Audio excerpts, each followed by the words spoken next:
as I mentioned before, not that it's not challenging anymore. There will be challenges, but of a different kind. External challenges will continue to come. The challenges, the problems and difficulties of the unobserved mind, however, will no longer be there. And that's a huge percentage of suffering in a person's life. A huge percentage of suffering, of unhappiness, to use a generic term, a huge percentage of unhappiness arises not created by situations, but by the mind. You can verify that wherever you are and see when you begin to feel upset, you begin to feel unhappy, what is it that causes you to feel upset or unhappy? Is it the situation, or is it what your mind is telling you about the situation? What makes you unhappy? You can test it in the most seemingly insignificant situation because the mechanism is the same, whether it's a big suffering or a small suffering. You're in a queue in the supermarket, it's not moving, the person is so slow, the cashier, and so inefficient, and you have so much else to do. Well, why should you be standing here waiting when if they could only find people who are more efficient, and just can't stand it anymore, I'm not going back here anymore, I really should be. That's the beginning of suffering. It's unhappiness. And what's creating it? The situation or your mind? And when you suddenly in that, and this is only a small example, you can take almost your entire life. When suffering arises, is it really the situation? In some cases it may be, because there can be dreadful things that can happen. But if you're still unhappy several months later, then it's also your mind again. But so observe how, when you become aware of what your mind is doing, when you're upset, when unhappiness arises, see, okay, is it the situation or is it my mind? And suddenly the awareness comes, and your mind is no longer the unobserved mind. Now your mind becomes the observed mind. And then you realize what your mind is doing, and then you stand in the supermarket in the queue and say, okay, I don't really need all that. What would it be like to just accept this moment as it is without adding the mental stuff to it? Oh, not so bad. I'm just standing here, breathing, looking at people. Okay, there's nothing wrong with it. If your mind doesn't tell you there's something wrong with it, it's actually okay. It's just the present moment. If I were not standing here, I would be standing somewhere else. Or if I wouldn't be standing, I would be sitting somewhere else. Or walking somewhere else. Not that different. But their mind tells you should be somewhere else. I shouldn't be. So you can tell the difference between situations where you can do something about it and situations where you can't do anything about it. But even if you can do something about it, make sure that you accept the present moment first and then you take action. Because if you don't accept the present moment, the action you take will be action arising from upset or from anger. And this is karmic action. It creates more of the same stuff coming back at you.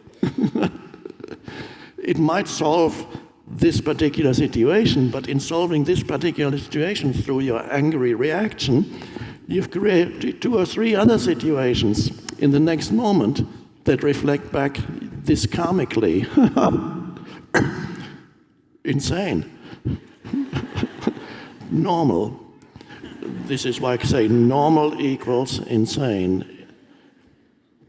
So observe your mind. See how much of your unhappiness is not the situation that you lost your job, your marriage collapsed, whatever it is that causing the unhappiness, or the mental commentary, the story in the head that tells you how bad this is, either by blaming somebody else or by blaming yourself, or blaming life, or blaming God.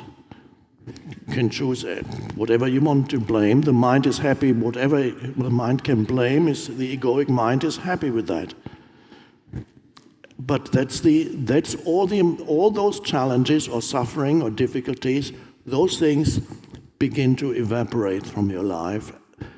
What remains, however, is certain challenges that come in wherever you are, through situations, through other people who are still unconscious. There are a few left, you might have noticed, who are still unconscious, and you can't remove yourself from that. So you're faced with certain situations that correspond to where humanity is at in their collective level of consciousness. You might have physical problems still, although many illnesses are created by the unobserved mind. There are other factors too. And the body will eventually grow old. And that's a big problem if you make it into one. And a dreadful thing, if you had completely identified with the body and now it's beginning to shrink or disappear or collapse, who am I now? If for the past few decades you're looking in the mirror gave you most of your sense of who you are, or taking selfies, one day, a few years pass, then the selfies are not that satisfying to look at anymore. Who am I now? There's something wrong, I need to get a new iPhone.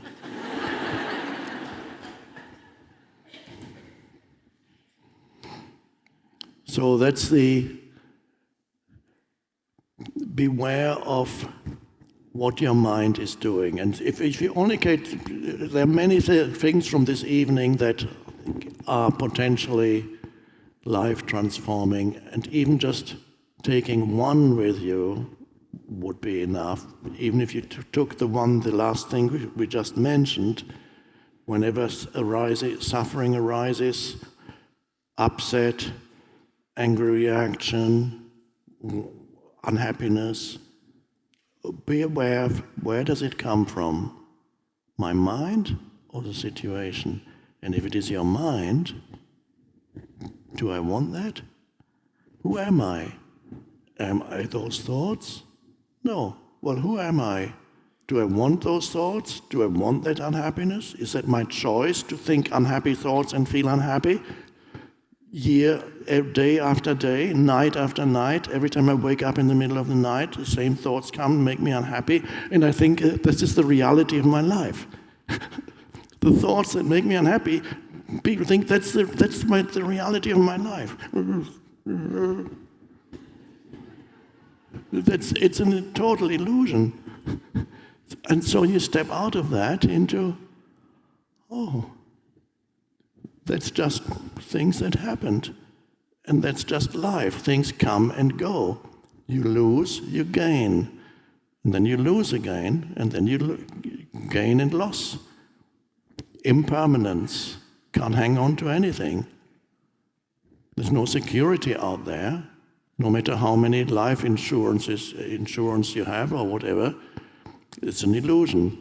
Life insurance. I have a big life insurance. Well, to start with, it shouldn't be called life insurance, it should be called death insurance.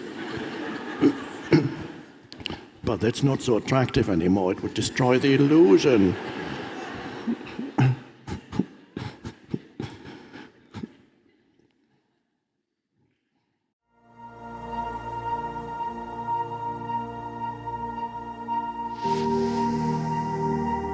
This mind-made sense of self is also much more focused on the negative than the positive. To be free, you awaken to who you are beyond your history and your life situation.